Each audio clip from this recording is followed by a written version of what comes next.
Welcome, everyone, to Couch Potato Theater here on the Fandom Podcast Network. My name is Kevin, and on Couch Potato Theater, we celebrate our favorite movies. You may own that favorite movie digitally or on physical media or, come across it on your favorite streamer. However, when they come across, you love what you're watching so much, you don't get off that couch.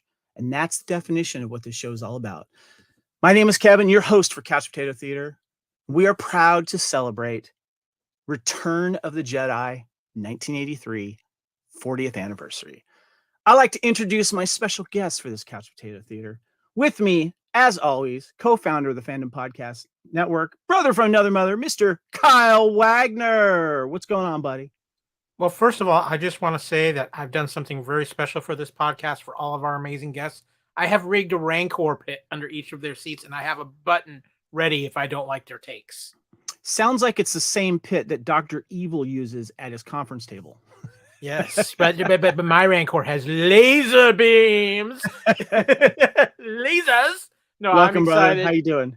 I'm doing good. I'm excited to talk about the 40th anniversary of Return of the Jedi here on Couch Potato Theater for this special live show. I want to thank all of we got some wonderful guests here. I think some of our guests might be having a little hyperdrive issue, so we might see some familiar faces popping in and out through this live show, but I'm excited. I've got my green lightsaber.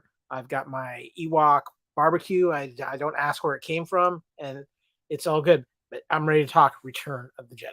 I got mine ready playing right now. I got the new 4K, and of course the original. Remember these when this came out here? This one had the second disc of the original theatrical version. Where's your laser disc and your VHS, Kevin? Oh, they're all around. I got them all. So, yeah. But I have some friends with us here that could probably outdo me when it comes to Star Wars on physical media. And I want to bring to the show one of my good friends from the land down under, over in Brisbane, Brizzy as we call it, Mr. Blair. Blair, what's up, buddy? G'day. Got old Luke's lightsaber. Hi, guys. Nice, how are you? Good to see you, my friend. How are you doing? Great to be here. Great to talk one of the best Star Wars movies ever. I got to throw a little plug out there too, that I'm actually excited because I'm going to be flying to Australia in a couple days from this recording, and Blair and I are going to be hanging out doing some nerdy physical media searching. It's going to be good. All right. With us in our time warps and other fun stuff here, the queen of movie foo, Lacey Adderhold. What's going on? And you're muted, by the way. Greetings. Hello. I do it every time. How you doing? Welcome back. Good. I'm doing good. Can't wait. All right. Now, I'm glad we're having back here one of our good friends of the network, also big movie nerd, fellow Hong Kong Cavalier, if I remember correctly. Welcome, Mr. Alex Wing Fighter. What's up, buddy? It's Al X-Wing Fighter. I love it. Yeah. Welcome. Also, I'm gonna break kayfabe. I'm gonna shatter the fourth wall. We were talking beforehand. Blair didn't have an accent. 100% faking it, but he does a great job with it. So I bet he's gonna hold on to it for the whole show. Well, I want to thank you guys. We may have a guest coming in or two. We'll see what happens. But we're going to go ahead and get the show started here. First of all, thank you for joining us for Couch Potato Theater's special presentation of Star Wars Return of the Jedi. And Mr. Reisel. Speaking of people popping in, yes, we have a Wookiee. We do. Mr. Gooey Chewy himself, Nathan, one of our co-hosts from What a Piece of Junk, our Star Wars podcast on the Fandom Podcast Network. Welcome, Nathan. Thank you. And may I say, yeah, I noticed too, he's got a high level of Phil Cloney going on today as well. Does, yes. Yeah, I can't go full Phil Cloney with the earpieces, but for those that don't know, you do an excellent cosplay of Mr. Dave Filoni.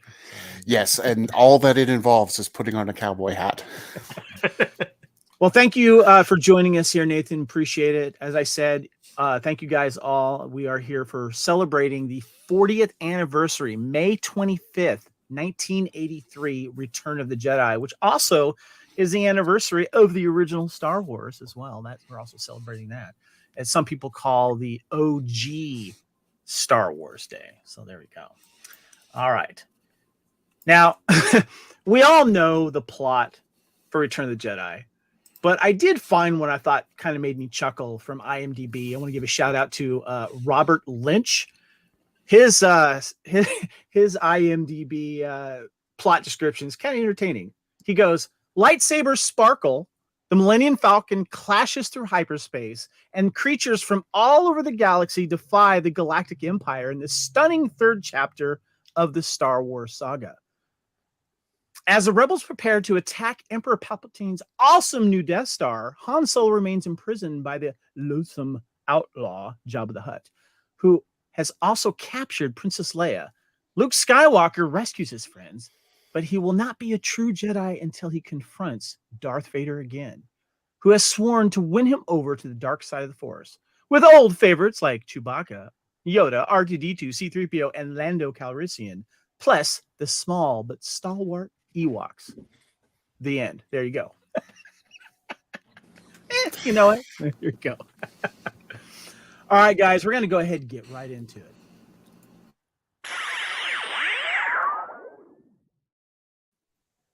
All right, the big question that I have for all of you guys is, when and where did you first see this movie? What impact did it first have on you? Alex, I'm going to start with you. I'm good. You can go somebody else. No. The Star Wars movies had always been huge for me. I saw the first one when I was 7 years old, when it first came out. So saw this one in the theaters when it first came out. I'm sure it was there first weekend. I'm boring myself. I know I saw it a bunch. I was just starting to get into my G.I. Joe phase. And the Return of the Jedi brought me back to my Star Wars phase. And I haven't really gotten out of it since. So, gotcha. All right, Mr. Gooey Chewy himself. Nathan, what about you? Well, when this movie came out, I was -7 months old or so. So I didn't see it in theaters the first time around. When I saw it was when the special editions came out. That's when I got into Star Wars. And I actually got into Star Wars through Decipher's collectible card game.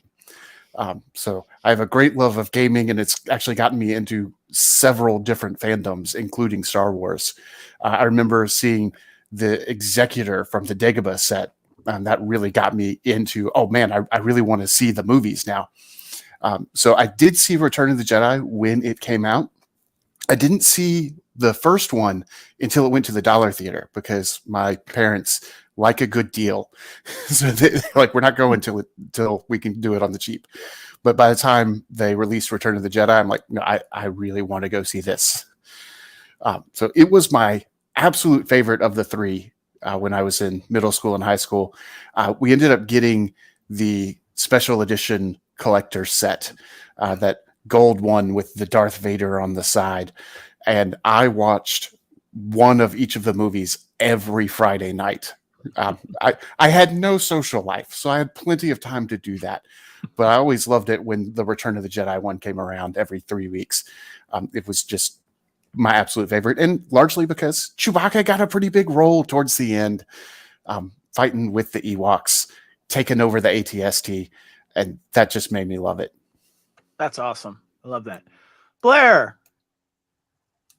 Now I know you have a little different perspective, but what kind of effect, when and where did you first see this Star Wars? Yeah, being the grandpa of the group, I suppose I was 16 the year Jedi came out, and being from Australia, we didn't get the movie until November. However, I was involved at the time in a Star Wars fan club that's still around in Australia called Star Walking. They were called Hamels back then.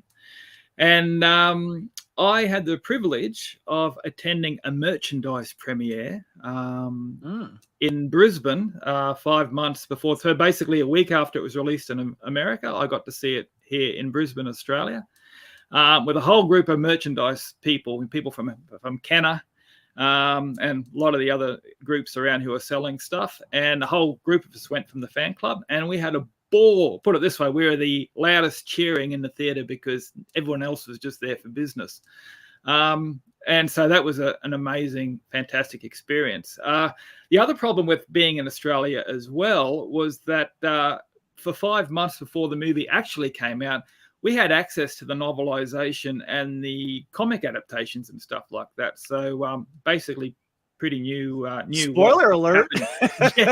What happened in the film ages before the film came out. And so much so is when we actually saw it the first time, I'd already read the novelization. And a friend of mine, he brought his little Yoda figure with him and stuck it up on the counter in front of us at the cinema. And when it got to that scene, I told him it's pretty much time to lay him down now,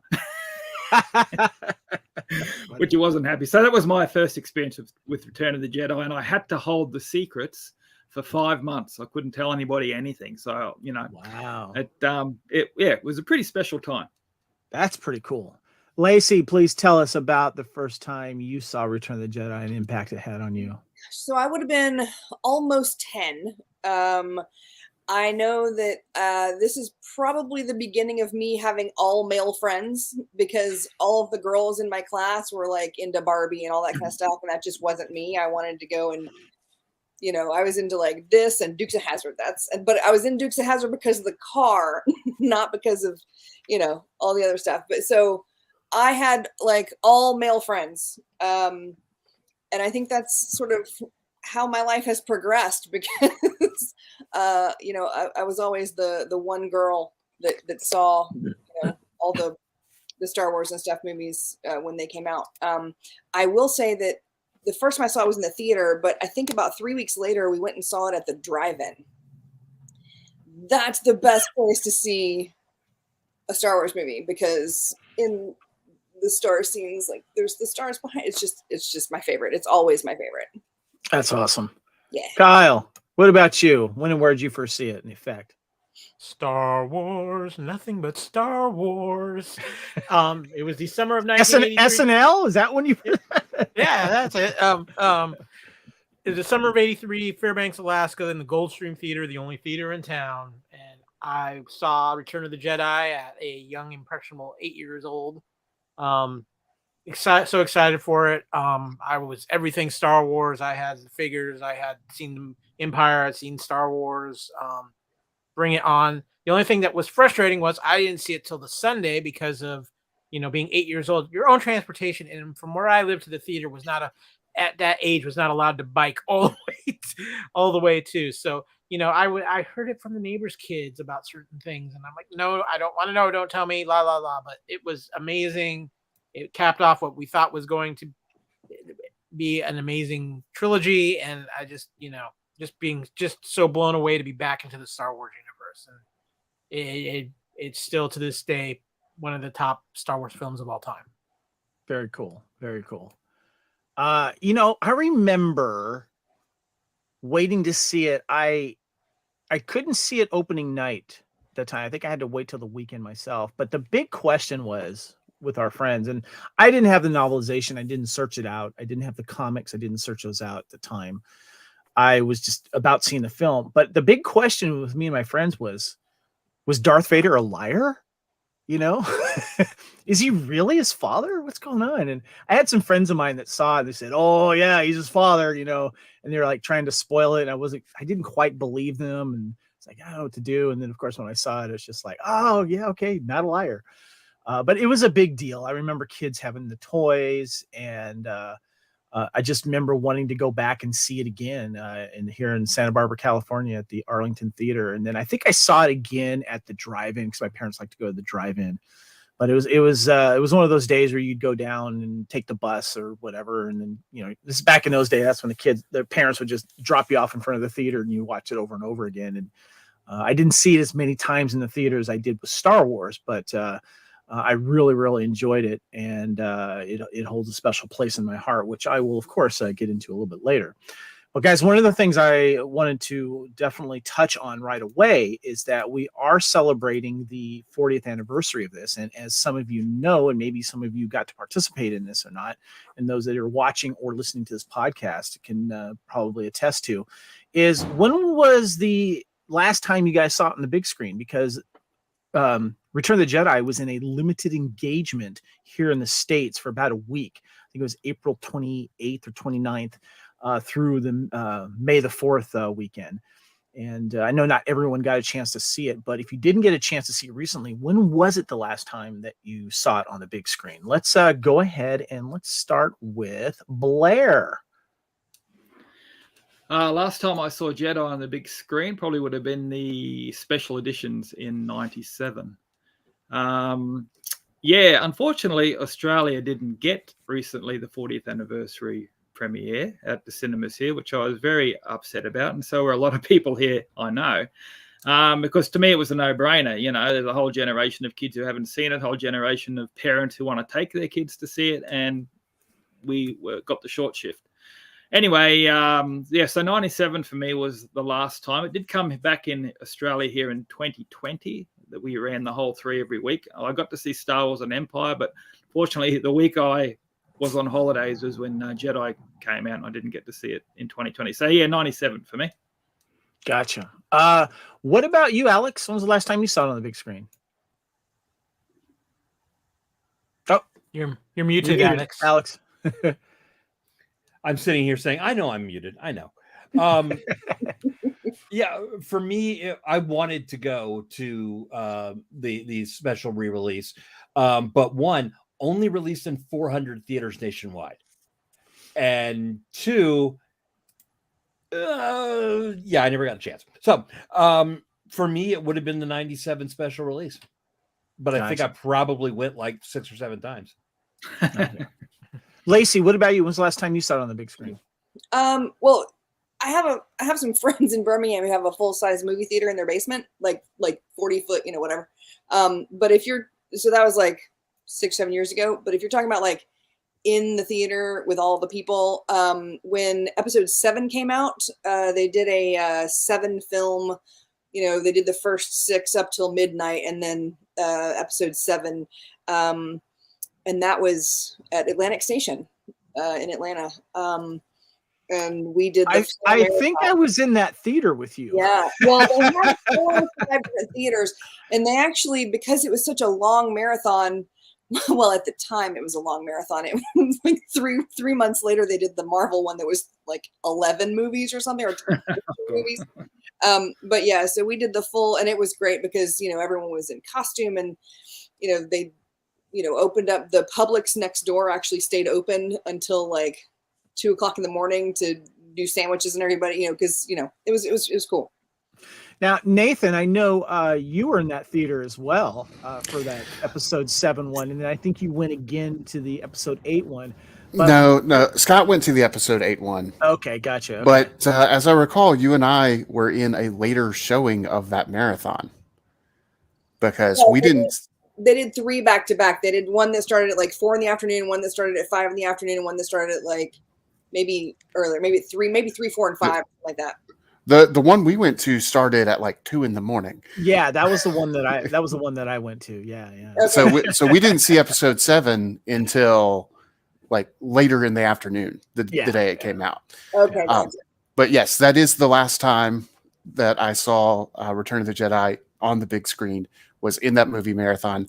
I saw some of the Phantom Menace, a little bit of the Attack of the Clones. After that, I started getting enough caffeine in my system to stay awake for the rest of the movies. And then when we got to the original trilogy, it was great. There were a couple of people in front of us. I was joking around with my friend Steven Suits, who was sitting right next to me.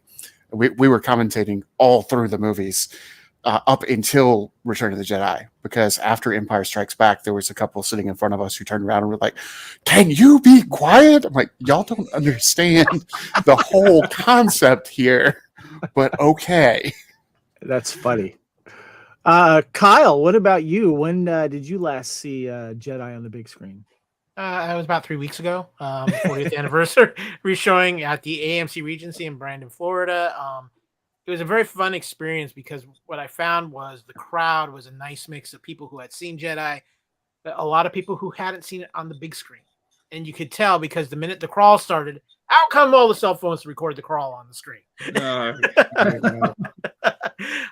But it was fun because there's a lot of people who you could just tell with the mix of people who that I was with, the people who were maybe explaining to their kids what this meant, seeing it on the big screen for them. And I actually went with somebody who had never seen a Star Wars movie on a big theater screen as far as the original trilogy goes. So that was a fun experience to be able to share that with that person. And then just, you know, it's revisiting Jedi. The last time I had seen it was when the movie marathon hit for Force Awakens. And it's one of those movies that you'll watch a bunch of times, but when you get to see it on the big screen, it's a totally different experience. And it's one of those movies that, it's the cinematic experience and it defines it. That's good. Yeah, Kyle, I also went to the 40th anniversary screening down in Hollywood at the Alamo Drafthouse. But I wanted to, before I mention that experience, though, Nathan, it's funny. That was the last time I had seen Jedi on the big screen prior to this 40th anniversary one. And I remember doing the whole marathon thing there at Atlantic Station, and might have taken a nap during certain scenes in certain movies and stuff. But Jedi was the one I wanted to make sure I stayed awake for, because then right after that, episode 7 was going to be premiering. And I wanted to kind of get the feel of what it was like going straight from the end of Return of the Jedi into the newest movie. But I think prior to that, it was definitely the 97 special editions. And that was the one, of course, everyone saw, like the cool digital version in the 40th anniversary release recently.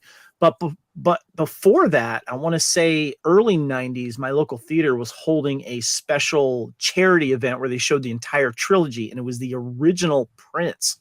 And when you watched him, you can see him kind of flicker a little bit, and some scratches were on it and stuff like that. So that was the last time in the early 90s that I saw the original versions of these films. But back to seeing the 40th anniversary, my wife and I were in LA celebrating our anniversary that weekend when they were re-releasing the 40th anniversary. And I didn't think about it at the time because tickets were kind of going on sale last minute for certain things, for certain, showings of this. And so one of the ones that came up was the Alamo Drafthouse in Los Angeles. And I'd never been to an Alamo Drafthouse before. They're famous for really catering to the movie nerds and the cinema fans. And they have a lot of cool like posters. Everyone's kind of different, I guess. And they have a lot of fun stuff inside there, things to see. But they have certain rules there. And one of the rules is, first of all, no cell phones and no talking during the films. And they will give you a warning. And it's dine-in theaters usually. So you have to you want to order your food ahead of time so it arrives. And there's not a lot of dine-in theaters in the LA area or in California yet. There's a lot in Georgia and in the East Coast. So they're slowly kind of starting to come out here, which I find funny. But, I was with my wife and we were excited, and she wanted to ask me, like, where's this Velkin Tazeri guy that you were named after? And I'll talk about that later. And I was, kind of whispering to her. We got a freaking warning, like, that we were talking and we were like whispering. And I'm thinking, like, there's probably certain movies that the Alamo Drafthouse could probably maybe ease up the rules a little bit on something like this. I mean, this is Return the Jedi. I wish I'd actually seen it in a different theater so I can, comment or, pull out the phone or whatever it is and take pictures. But, man, someone actually complained. I'm like, whatever, God. But I wish I would have done the El Capitan Theater in Hollywood instead. But tickets went on sale after I already bought mine. And that's the actual Disney theater where they show all the Disney events and stuff like that. So, but still enjoyed seeing it on the big screen. Didn't talk for the rest of the film and didn't cheer apparently either. Want to piss anyone else off. But anyway, if you want to see a film and you don't want to do any talking, go to Alamo Drafthouse. If you want to talk during the movie, don't go to Alamo Drafthouse. Anyone else been to one of those? Anyone? I love Alamo Drafthouse. They're amazing for that reason. Seriously, like, I'm diagnosed OCD. If something is happening behind me or in front of me, or someone, I need like the focus. Yeah, new movies yeah. it makes sense. Doesn't matter. I when can see it the 400th time, and if you're talking behind me, I'm gonna turn around and smack you with a dead fish. Like I just I'm like, "Nope, stop it." glad you weren't sitting behind us then. Jeez. Right. Yeah, it's one of those things where when people pay $28 or $24 or whatever to go to a movie theater, I'm like, why are you talking? Like you've got All to right. go. You obviously spent a chunk of change. Sit down, enjoy your meal, and shush. Kyle. Kevin, I was just informed by the usher he needs you to quiet down for this podcast. Yeah, apparently, yeah. I think he just sent a text to Lacey on that too. So, yeah. No, I texted him. All right, guys, I want to ask you something. When this movie was released for the 40th anniversary, and also when it came out during those marathons that were supporting that, and obviously the 97 special editions came out, and we saw the special edition versions. And, seeing the original ones on the big screen is a wish for a lot of Star Wars fans, and finding the originals on DVD are a little difficult nowadays. But I kind of want to ask you, what's your opinion, and which do you prefer, the original version, or do you prefer the special edition? When you rewatch these films, which one do you throw in? Nathan, I'm going to go to you. Well, for me, the special edition is the original edition. That's the first one I saw. So that to me was just the way it is. Plus, you have the whole scene in Jabba's palace, the dance scene, which is just not there in the original, or at least not nearly as big and elaborate. And you've got the celebrations at the end, which I really like. That's the part where I stand up and cheer. Usually when no one's here to see me stand up and cheer. But so for that reason, special edition is where it's at for me for this one. Now, Han shot first. That's the one thing I'm like, no, forget special edition on that. But Alex? For Return of the Jedi, special. Gotcha. Alex, what about you? Do you prefer watching one over the other? Over the years, I have mixed emotions over this. There are times when I literally sit there and go, it's been released to us. Stop monkeying with it. And then there are other times where I'm like, you know what? The technology has advanced to the point that he wanted to make this movie. And it's his film. And like our boy Nathan said, for a lot of people, the special edition is the only version that they've ever seen. So on the one hand, the Yub Yub song is much better than the celebration song at the end of Star Wars, or at the end of Jedi. And that's just fact. And anybody who says that I'm wrong is wrong. But more Ula in the special edition. So I'm just saying that, sometimes you have to trade one of the best songs ever made for a Twi'lek dancer. Gotcha. So if you could, you just switch partway through the movie. Yeah, have us do our own edit, I guess. I was just gonna say, it sounds like the special edition is probably Captain Kirk's favorite edition.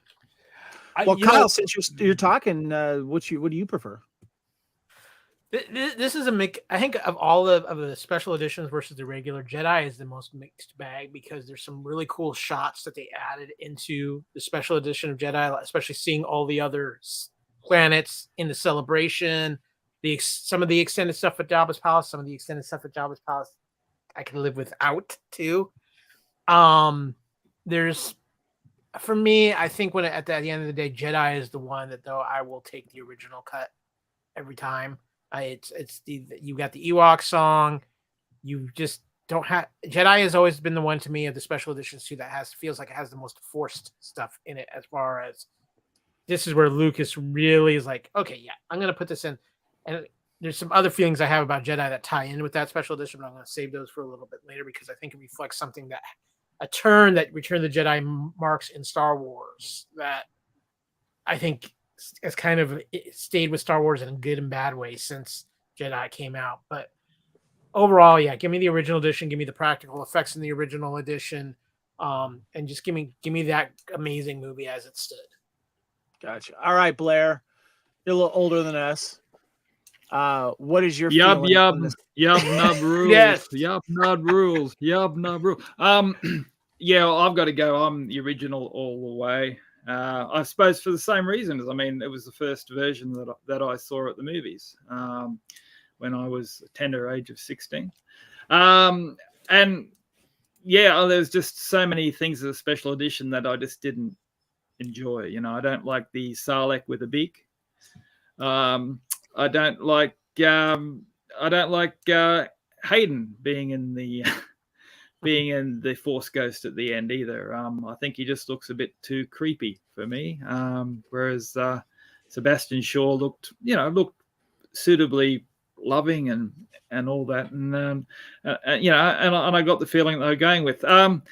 There are, I do get the idea about the extra bits at the end, seeing what's happening on the planets. Yeah, that was pretty cool. But I'm, a big practical effects guy as well. I love, seeing the work that went in with those original, ILM guys and how they put it together.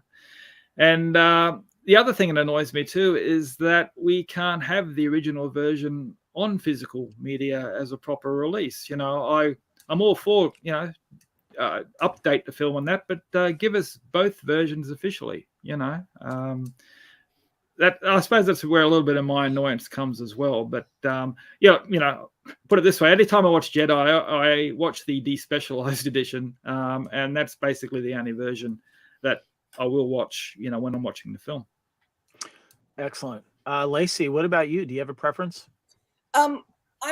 As you know, I'm a big into special features and DVDs and physical media, and I always want to watch, deleted scenes and stuff like that. So when he said he was bringing out the special edition, adding some new stuff in, I was gung-ho. I was in.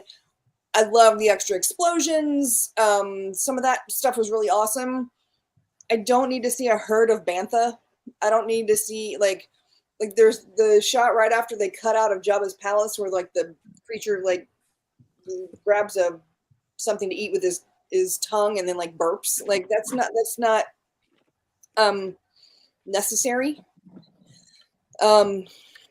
But so I also think that the special features, the special effects, they had progressed to a point where Lucas would have liked to use some of those things, which is great. Problem is, it's not until now that you could actually retrofit those special effects to make it seamless. So it really did pull me out of the experience. Other than extra explosions or extra laser blasts, that kind of stuff, it's already special effect. So you're just adding to the special effect. But when it came to Han stepping over Jabba's foot and all, her tail and all that kind of stuff, and some of the other things throughout the whole series, I think I'll definitely stick with the originals. Gotcha. It's funny, just out of convenience, I've been watching the special edition for years, but I had recently watched the original theatrical version. And when it comes down to it, I prefer the original version of Return of the Jedi. And, the other scenes were kind of fun, and some stuff is unnecessary. But I do miss the old band and just the old band. Seeing Ula a little bit more is nice, but it's really the ending of the film, Blair, and you kind of touched on it. Seeing the original Anakin, and also the Yub Nub song. I mean, that song is awesome. Yeah.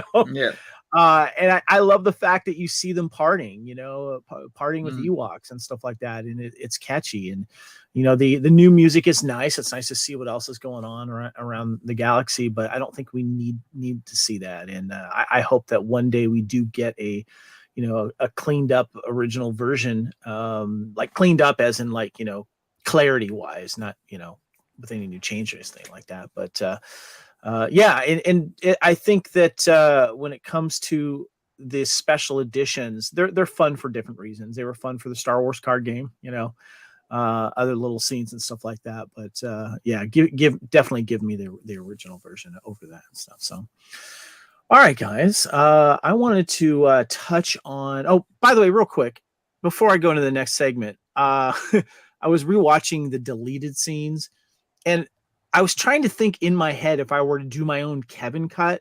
The only thing I would add to the original film is I love the cut scene where Vader, after he, chastises, Moff Gerard to get the stuff done, he's trying to reach out through the Force to get Luke, and then you see Luke inside a cave on Tatooine with R2D2, and he has his lightsaber, and you don't really see his face, but he has the lightsaber, and then you see C-3PO and R2D2 getting ready to, execute that part of the plan. I kind of want that back in. I think it's a really good setup. The fact too is it really puts that bond in with Luke and Vader really wanting him to turn to the dark side, and that the fact that it's not just the shuttle Tidarium is when he first senses Luke, or feels something there. Just my personal opinion. I thought that was kind of cool. So Alex is shaking his head. He says that's because no. I disagree. All right. There is a mystique to the sequence of when we first see Luke. Yeah. He's shrouded. We don't see his face. He looks like he's a villain. And the first thing we see him do is force choke a pig. And you're kind of going, that's a different Luke. And I think that is a much stronger sequence than him monkeying around with his lightsaber. Because I didn't need to know that he had just finished it. No. And hadn't, tested it out on something. Yeah. I would much rather know that in this time he'd already built it. He had learned some more force powers. He had gotten to that point. Never learned lightning. I don't know what was up with that. But yeah, I would much rather. There's a reason why that scene's deleted, and I think it takes out some of the oomph of Luke. Blair, I think you agree as well with Alex. I do, yeah. It's also, as far as the lightsaber is concerned, it's the excitement of that moment in the film when you watch it. You didn't know that last time you saw Luke, he lost his lightsaber. You didn't know what he had or whatever. And when R2 fires the lightsaber up and he grabs it and it's a green one, that was just, I just went nuts when I saw that. And your brain just goes to the idea that, he built it, and you didn't really need to have that spelt out because George Lucas sort of gave you credit to that. You'd work that out for yourself, right? And that's what I really liked about that sequence, was just that moment when you saw him fire it up for the first time, and that would be diminished if they had that scene in there still. See, for me personally, I would be wondering, like, okay, where is his lightsaber when he gets to the palace? When's that thing going to make? And I would have the anticipation of it. And just the connection with Vader, I thought was really, really important. But that's just my personal opinion, though. It's like the special edition of Star Wars. You've got the Jabba scene now, which wasn't in the original before, and there's the Millennium Falcon in the background, which now negates that scene when they first walk in and see the Falcon for the first time. So if the original version of Star Wars, you saw the Millennium Falcon unveiled when they walked in, and Luke's reaction to it. Now you've got the scene what previously. a piece of junk. Exactly. So it's along the same lines, It's a good point. Good point. All right, guys. I want to get into one of the fun parts of this show here, and we're going to be talking about our favorite characters, scenes, moments, and quotes. Feel free to throw all that in this bag here. I think that there's a lot to choose from. But Nathan, I want to start with you, man. What are some of your favorite characters, scenes, and moments in this film? Well, my favorite character is Chewbacca. That's why I'm the gooey Chewie. And my favorite quote is probably one of my favorite scenes is when Chewbacca and two of the Ewoks take over the AT-ST, and the Ewoks get in there first, and Chewbacca is on top of the thing, trying to keep his balance as they're just like, "Ooh, what does this do?" That goes off with him still kind of surfing on the top. So that was probably my favorite scene of the entire movie, because I just love Chewbacca and always had from the first time I saw him. Alex, what about you? So it's important to mention the absolute true hero of the Return of the Jedi, and that, of course, is C-3PO. Without him being the god that he was, they would not have been able to get the Ewoks on their side, and more than likely Han would have been eaten. So I think deep down, no, I really like him. There's a moment of sexism followed by a moment of full-on feminism that I'm quite a fan of. The idea that, and I love Carrie Fisher talking about this, about the gold bikini, and she says that Boba, that Jabba in a means to humiliate her, puts her in this outfit, and she responded by choking him to death with a chain. So I think I think that is a strong scene in the movie. But there are so many good scenes. I think between C-3PO not knowing that he had it in him when he floated around the room to show his godlike powers is a very clever moment. All right. I love that one. That's a good scene. Kyle, your favorite scenes, moments, characters? So as far as characters go, Han is great in this. We see, I think in this one, more than any other of the original trilogy, I think each character really has some of their best moments to shine in this. Leia has several great moments for this film. Obviously, Luke. But I think the person who's actually the star of that really is the star of this film is Vader. Vader is, we see Vader go from evil to being redeemed to making the ultimate sacrifice out of the love for his son. And I think that part of his arc is just so powerful. And I think everything involved with Vader in Return of the Jedi is so incredibly powerful. But there's a lot of other great things in here too. I'm going to be honest with you. One of the things that I love about Return of the Jedi is it was created one of my favorite Imperial officers, and that's the Biker Scouts. I love the speeder bikes. I love the Biker Scouts. I love the Biker Scouts armor design. I love their little pistol design. It was just all really cool. Some of my favorite vehicles still to this day in Star Wars.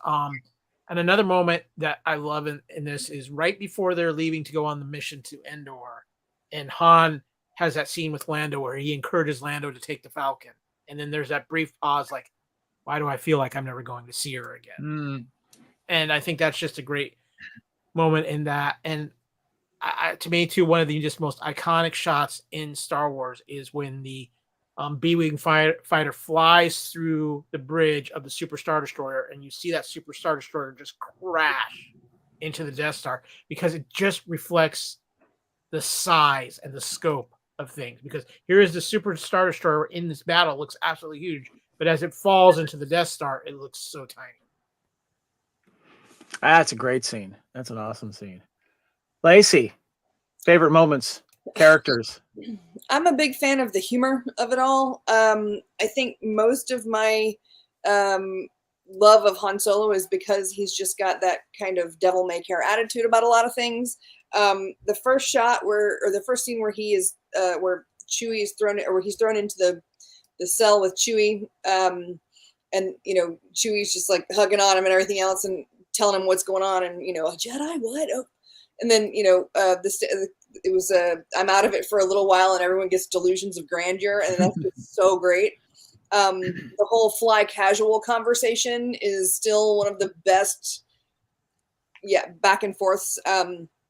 My family, anytime someone's driving and there's traffic, it's just fly casual. So it's just kind of a thing with us. And I do love the scene between him and Lando when they're on the barge, when Lando's, when he's shooting to try and free him from the Sarlacc pit, and he's like, a little bit lower, a little bit lower. Because that's me. I like the funny stuff.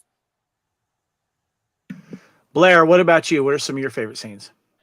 Okay, favorite character? I love Jabba. I thought Jabba was just amazing when I first. Hey, there's me boy. You heard about him for so many years beforehand. You thought, oh, what's this Jabba the Hutt? What's he like? And there were scenes of him in the comic books and stuff that just didn't match up. And to finally see him, the big grotesque slug that he was, just made perfect sense for me. I just love the character, and even now, still quote lines from Jabba all the time. Favorite scene, I think I've touched on that before. For me, was the bit on the sail barge, Luke's battle with Jabba's cronies, and just that whole moment. I just love, Han and Lando, and Lando, you fire, you fire higher, fire higher. I thought that was fantastic. And I love that shot of that moment when the sail barge blows up, and you've got that great shot of the Falcon and the X-wing, that triumphant moment as they rocket away from the planet. Just perfect filmmaking. I really, really love that. And the end as well, which I've touched on before, the Yub Nub and the original Force Ghost scene, my favorite. Nice. Very, very cool. My favorite character, at first it was Han Solo, because Han Solo was my favorite character from Star Wars and Empire Strikes Back. And for a while after Return of the Jedi came out, Han was it, because Han got the girl. Han got Princess Leia. And Princess Leia was my first princess. And so, looked up to the guy, a little jealous as well. But as I got a little bit older and I was rewatching these films, and I remember too, it was like there's always the big debate, which was the better film? Was it Empire Strikes Back or was it Star Wars? And Return of the Jedi was always kind of the one on the bottom. And a lot of it had to do with people were knocking the Ewoks, and I get that. But as I was rewatching the trilogy over and over again, Return of the Jedi started to become my favorite. It was always Star Wars for me was always the winner over Empire. I just always loved the original Star Wars. Empire loved as well. It's great.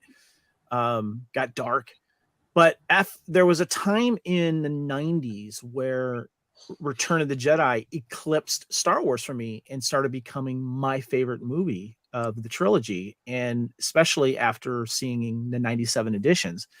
And I found out the reason why is because my favorite character changed, and that changed to Luke Skywalker.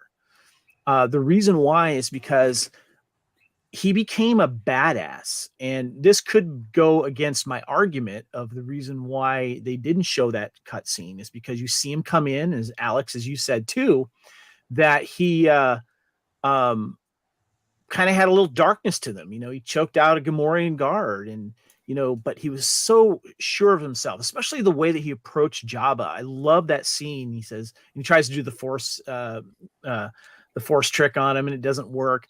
But he was so in control of everything, and he improvised well, and he kicked ass. And this was the Luke Skywalker that I've been wanting to see for a while. And I like the fact that he is now in control. He's becoming this Jedi.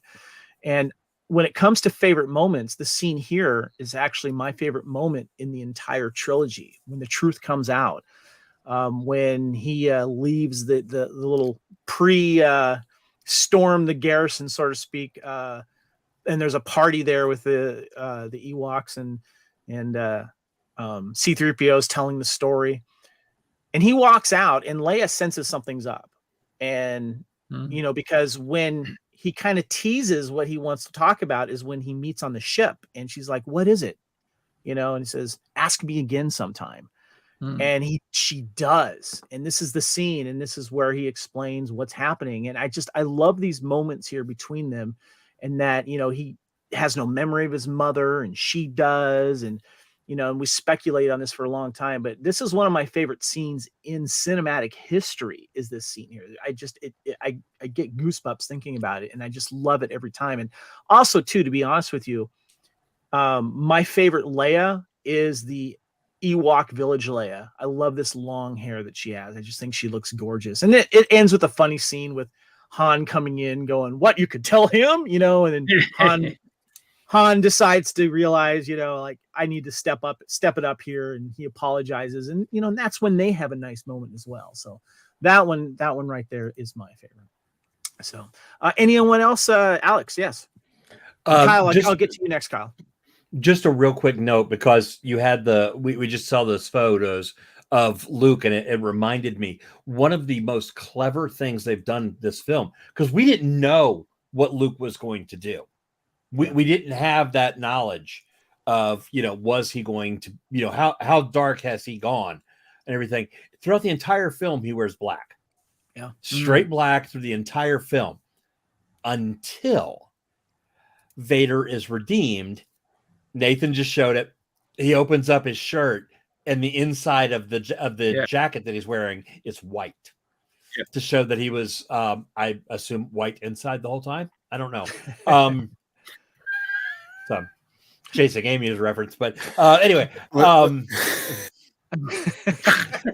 but to show that he had goodness in him, that the darkness had not completely taken him. And I just think that was genius, because that's kind of the moral of the story. Yeah.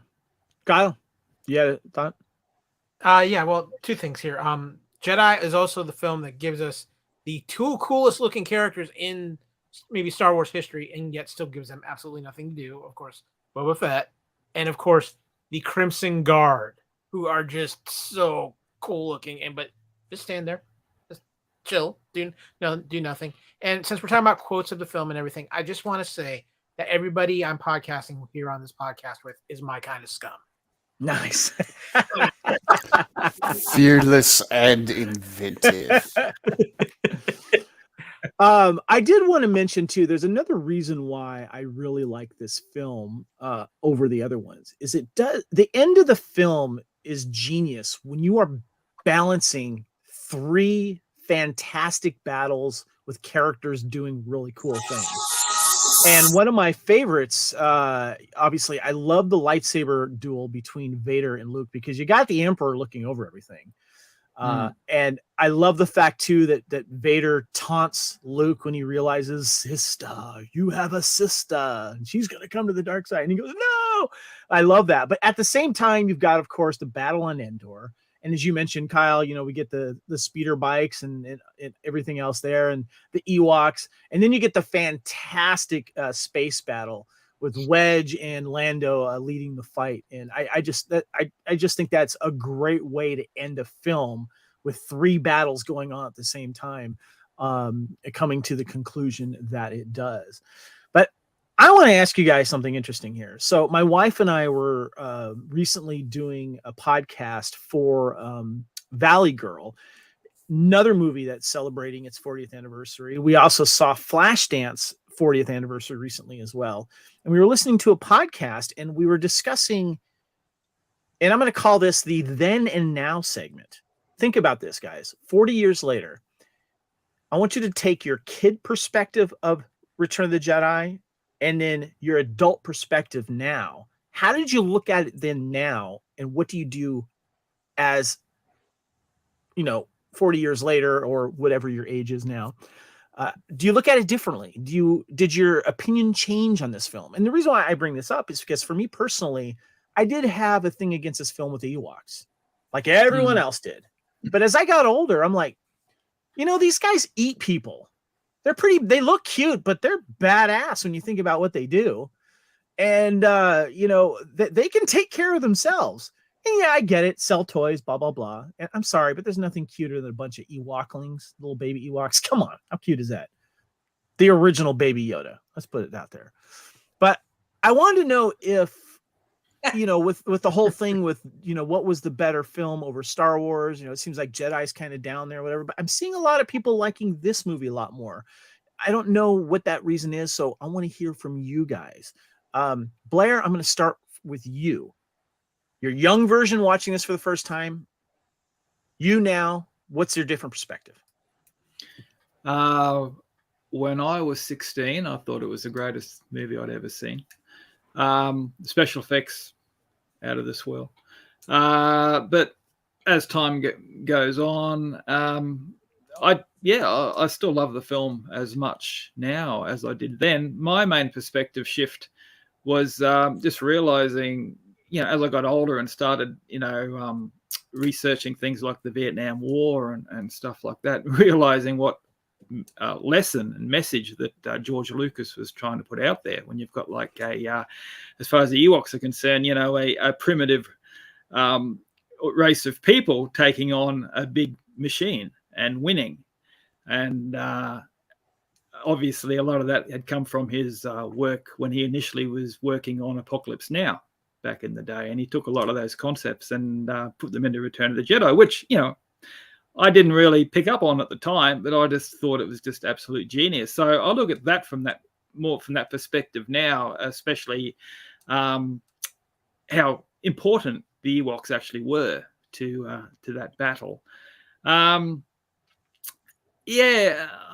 The whole father-son dynamic as well has really, as I've gotten older and I've become a parent, has really played on me over the years as well. I mean, I have a daughter, but that bond is still there, and that you do anything for your child, that you would sacrifice anything for your child, just really, really speaks to me now.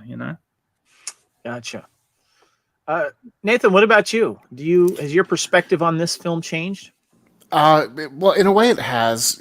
When I was a kid, this was my favorite of the three movies. And now I would actually consider it my least favorite of the three originals. But that really has more to do with gaining more appreciation for the original movie and for Empire Strikes Back, not with losing any appreciation for Return of the Jedi. Good point. And in fact, I think I've gained appreciation for Return of the Jedi in comparison with the movies that have come out since then. There's a lot of parallels that we see come back. We talked about having the duel and the ground battle and the space battle all happening at the same time. That happens again in The Phantom Menace. And that's kind of the beginning of the whole ring theory, of the rhyming scheme of how The Phantom Menace rhymes with Return of the Jedi. And then Attack of the Clones rhymes with Empire Strikes Back, and so on and so forth. And then we also see Emperor Palpatine. Of course, we didn't know his name was Palpatine at the time. He's just the Emperor. We see him pulling the strings and having Luke and Vader fight off against each other. We don't really totally understand what's going on there. But then when we put that in the context of everything else we've seen since then, what he's doing is taking whichever apprentice proves themselves to be the better apprentice, because he does the same thing with Anakin and with Dooku in Revenge of the Sith. He sets up a very similar fight. And then we end up with a similar setup again in The Last Jedi. Now that one goes a little differently because Kylo betrays his master a little sooner than Vader did. But it's still a similar setup where you've got the evil master pitting the good hero person against their dark knight and hoping that it results in the hero turning. So yeah, I've definitely gained appreciation. I just haven't gained as much appreciation for this movie as I have the other two. That's a great point. I like the way that you said that. You didn't lose the appreciation. You just found a lot more with the other ones. I think that's awesome. Yep. And I am sorry, but the Drunken Gungan is revving up. So I've got to go. You got to take off my people. Yeah. All right. Well, Nathan, thank you so much for coming in and sharing your perspective. Appreciate you. And the Drunken Gungan, of course, is the official ship of the What a Piece of Junk podcast here on the Fandom Podcast Network. So have fun, my friend. All right. I will catch you all later. All right. See you later. All right. Alex, got to ask you your perspective of seeing this for the first time when you were younger compared to now. Appreciation, same, more or less? Nathan and Blair both have brought up excellent points. Lucas actually talked about this movie being his Vietnam movie, with the military machine being taken down by the jungle resistance. And he also mentioned the idea of a son reconciling with his father by not fighting, which of course mirrors the whole draft situation. So there's a lot of that in there. And of course, as an 11-year-old, I don't get any of that. I'm like, that's cool. Leia in a bikini. Come on, you're still that way now. Leave that last Yeah, part. I mean, That hasn't changed. but I also, hey, to be fair though, I also appreciate Ula. Now, I will say, in my 20s, I was working at Suncoast Motion Picture Company, and we watched the Star Wars movies a lot. And when you watch them a lot, that's when your appreciation shifts, especially in your 20s, to a more cynical side. Mm-hmm. So for the longest time, I was like, oh yeah, Jedi's the one where they fixed the problem of the 2-meter hole by having a hole big enough for a space freighter to fly through. Hence the That's shield. That's just military genius right there. So yeah, there were things like that always got me. And I think that the over time I have just appreciated both of them. It is also, of the first three, the bottom of the list for me. But again, that just came with time. And that, again, like Nathan said, simply because I appreciated the structure of Star Wars and the depth of Empire. Lacey, what about you? Okay, I'm 100% settled in my Peter Pan complex. When I watch this movie, I'm 10 years old again every single time. I will say that over the years, I think of the original three, my favorites are two. It goes in order 2, 1, 3. I'm sorry, 2, 3, 1, and that's because in 2, Leia had, she was running the show. She had that strong appearance. She was doing her thing. And in 3, Luke didn't whine so much as in 1. So that's really, because in the first one, he really was doing a Woody Allen impression. I mean, like, let's face it, like, he really was doing one of those. Anyway, but yeah, so for me, it's Empire, then Jedi, then the original. Gotcha. When I look back at seeing this for the first time, I think it might have been my favorite too. And then as time went on, it was the first one because of how the impact that movie had on me and where I saw it, and the twin sons moment, and seeing things for the first time, and being, as you say, Lacey, you're brought back to that time as a kid when you did watch it for the first time. And, and then things started to change a little bit. Everyone was saying, Empire Strikes Back is the best one. And that one is the majority of people's favorites. And, but as it is now, though, of the original trilogy, it's still my favorite, the Return of the Jedi. And for the main reason is because of Luke Skywalker. He was the guy that maybe I didn't want to be at first, but of course, I sympathized with him a lot more. I felt like, I could be him. I wanted to be him. I wanted to learn about this force and maybe take on these challenges. And so, there's many reasons why this one is. And like I said, the Ewoks, I got over it. I'm fine with the Ewoks. I know that originally our friend Ghostbusters there said that it would have been cool if it was the Wookiees. But I'm kind of glad that they're not, So, all right, guys. Wait, Kyle. Yes. I'm sorry. Kyle. So yeah, forgot you. Almost forgot you. Yeah. What about you, Kyle? When your perspective changed on this? My perspective has definitely changed on Jedi, and like what has been said by everybody here, it's not about not appreciating Jedi, because I do, and it's just the original Star Wars is always going to be special to me because that's the first one I saw. That's what brought me into this, and there's just something about that. I think the original Star Wars is a perfect science fiction adventure film. Yeah, Empire is so powerful, and Empire is so just a different kind of film that I think for a lot of us who were younger when they saw Star Wars for the first time, it changed our perspective and how we look at film. With Jedi, I think there's an interesting thing going on with Jedi. Jedi at some points is incredibly adult, and especially at the end in the final duel between Vader and Luke, how emotionally heavy that scene is, and how even the score, when the score gets so dark and heavy, when Luke finally snaps, and just that music playing there, and it's just so powerful, and the Emperor is so pure evil in this, and it's heavy. But there's a flip side to Return of the Jedi too. And I think the flip side of Return of the Jedi is something that has become a thread that has run through Star Wars now since. And I think in some ways it's a little detrimental. Return of the Jedi was the first film where Lucas really got carte blanche on everything. He didn't have a cast in there. He didn't have other people checking in, because Star Wars was this grand experiment. We started to see the early signs of what can happen with George Lucas when he's left unchecked. And you start seeing that he brings in the Ewoks because he feels Star Wars should always be for 12-year-olds.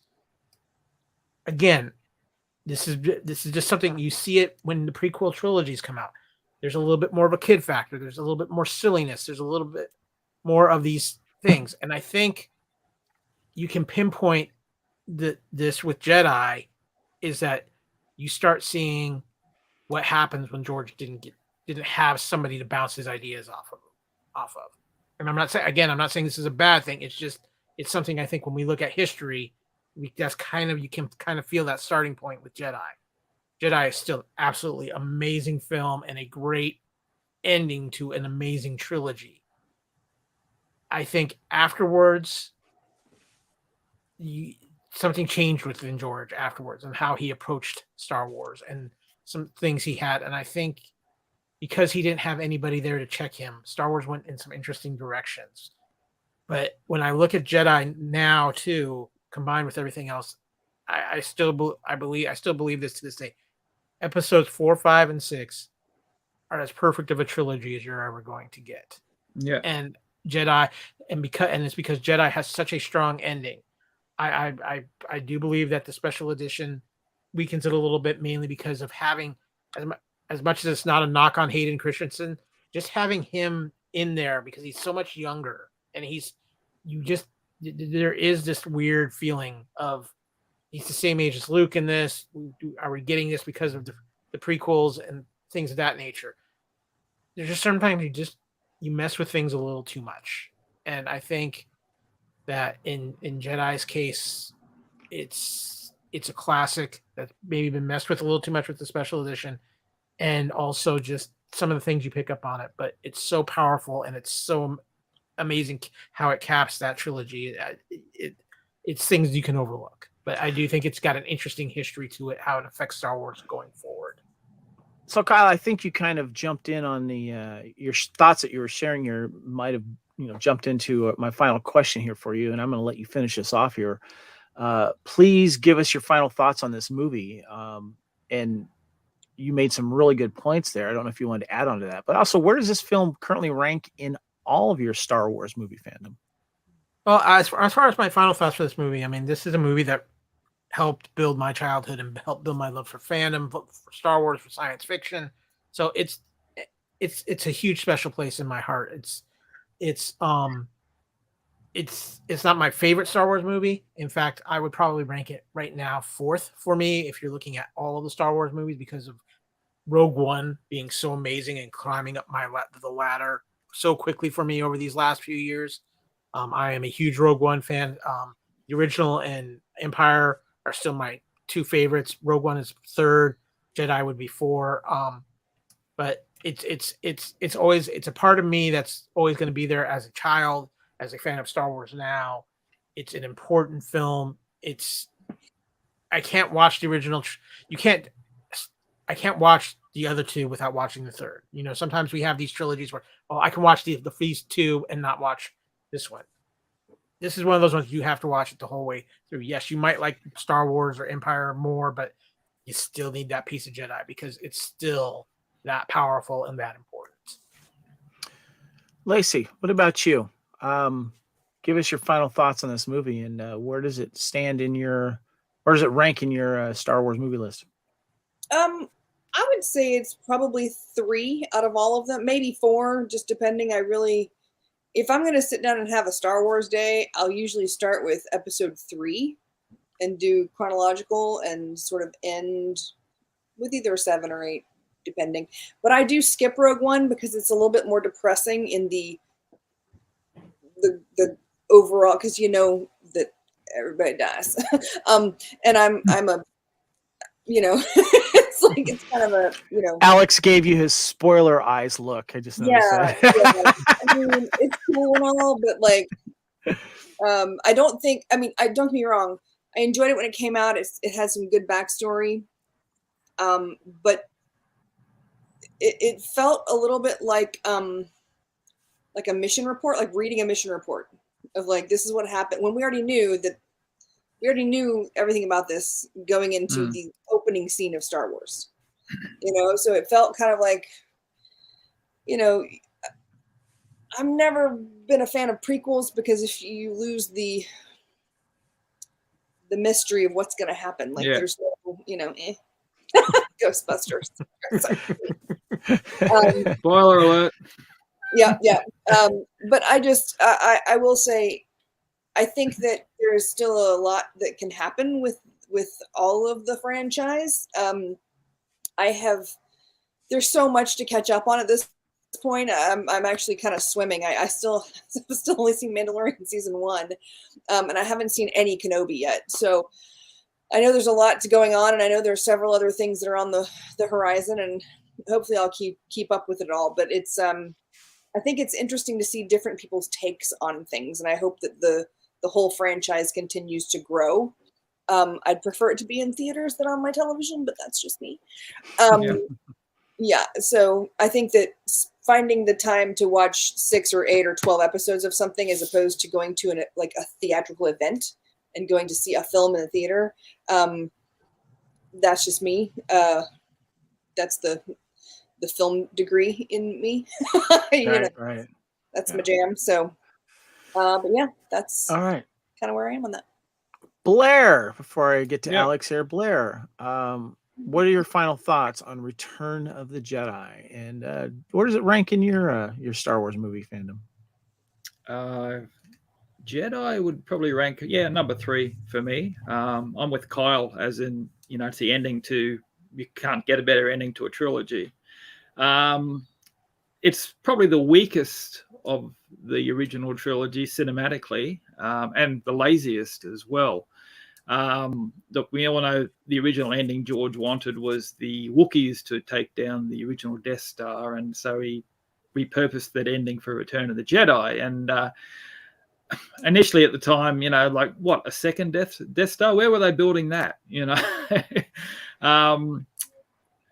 So that just seemed a little bit lazy for me. It's sort of a bit like when Episode 7 came out with Starkiller Base. When I saw Starkiller Base on that movie poster, I went, "What the?" So yeah, in that way, it's probably it's a little bit lazy. But yeah, probably 3rd for me, and it just continues to, like you're saying, you can't watch the original trilogy without watching Return of the Jedi. It's all the one narrative all the way through. As much as I love the original Star Wars, which is a perfect movie, an absolute complete story, which is why there's the original one sheet on the wall there. That's good. It is my perfect film of all, my most favorite movie of all time. I mean, if they built no more Star Wars after that, that would have been fine. It would have been, everybody was happy. They all got medals. They lived happily ever after.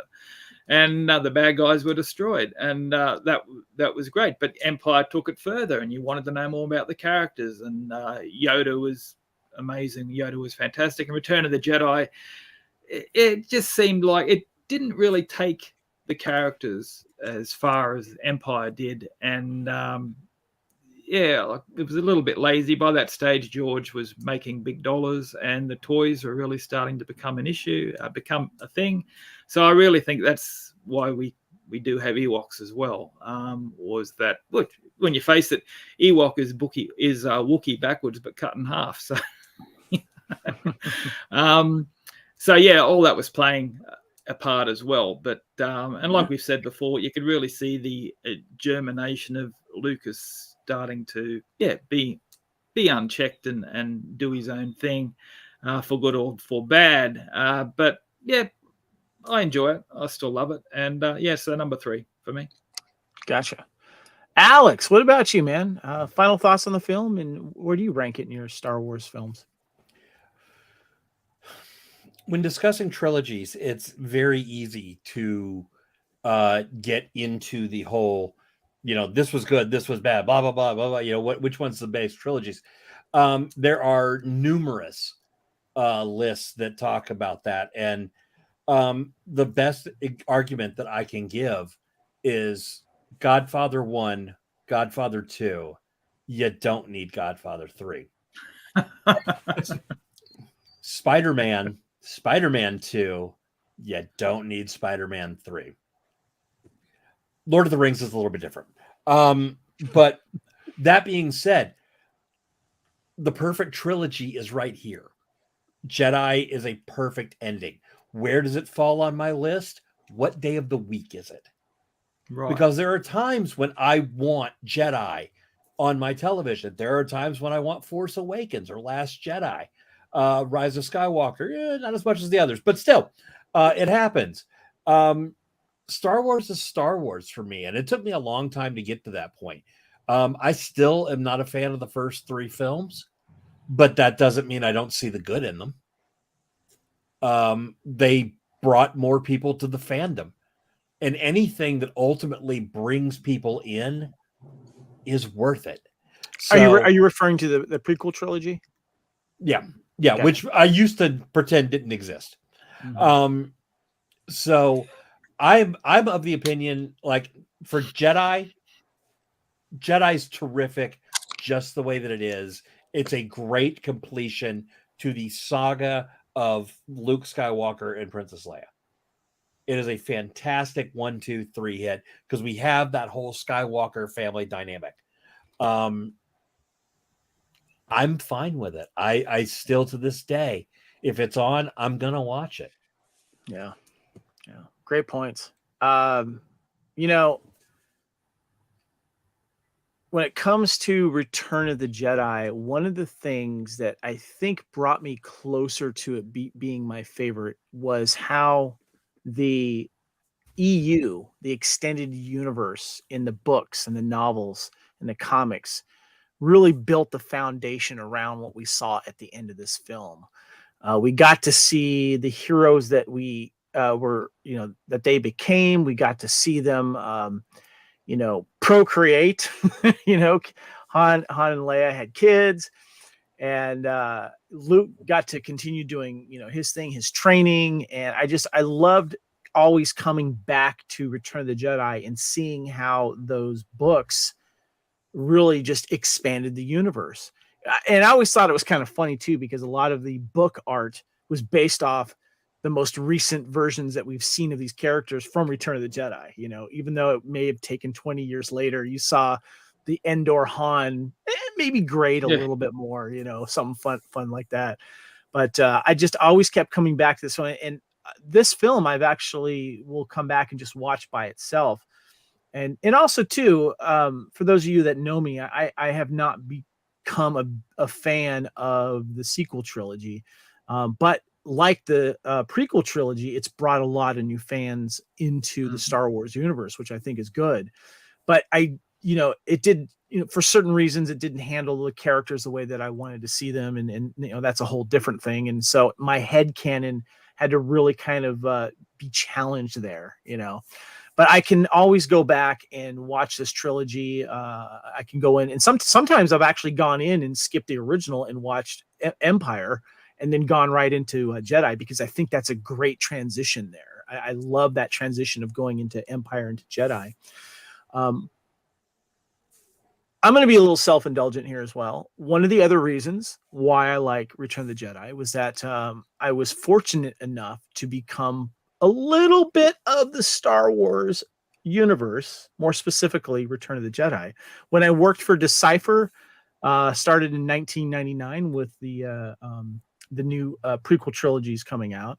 I got to play test this Decipher customizable card game for Star Wars, and I was a play tester in the late 90s. And before I got hired in 99, I got to play test the Jabba's Palace set. And this was really cool because so many aliens were in this. And one of my favorite scenes, in addition to the Luke and Leia reveal scene, is the beginning of this movie. I love the Jabba's Palace. I love all of the aliens. Jabba was great. I love the Sarlacc pit. And Blair, I agree with you.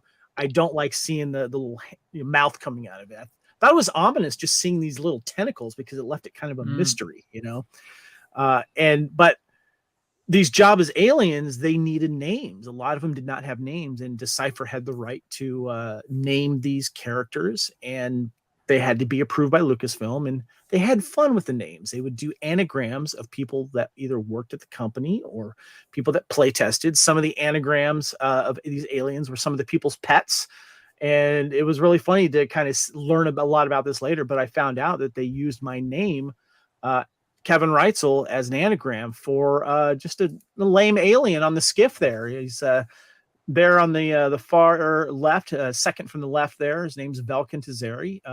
He is famous for two things. First of all, losing his weapon to Luke Skywalker when he wants to try and shoot Jabba. And he's also the first one into the Sarlacc pit. I was a little disappointed in Book of Boba Fett that we did not see him digesting next to Boba Fett, but whatever. I got over that. But I get to have a little piece of Return of the Jedi with me that will live on. So I'll go ahead and enjoy that. Kyle. I just wanted to throw in real quick how cool that story is, because you told me that a while ago, and I always thought that was incredibly cool. But I also want to throw in, Kevin, because we were supposed to have somebody else guest star on this podcast. And, of course, our good friend Adam O'Brien, the Lethal Mult himself, had a very important story that he wanted to share on this live show, what he unfortunately couldn't make. Yes. Time travel gets a little wibbly wobbly, as some famous doctor said at one point. So if you're going to listen to the audio version of this show, there's gonna be a quick break right here, because we're going to insert Adam's great story about his experience with Return of the Jedi. So if you're watching this live, please, when we put the audio podcast out in a few days, listen for that, because it's going to be a really good story. Awesome. Yeah. Adam really wanted to be here, so I hope you enjoyed that. All right, guys, let's go ahead and let's wrap things up here.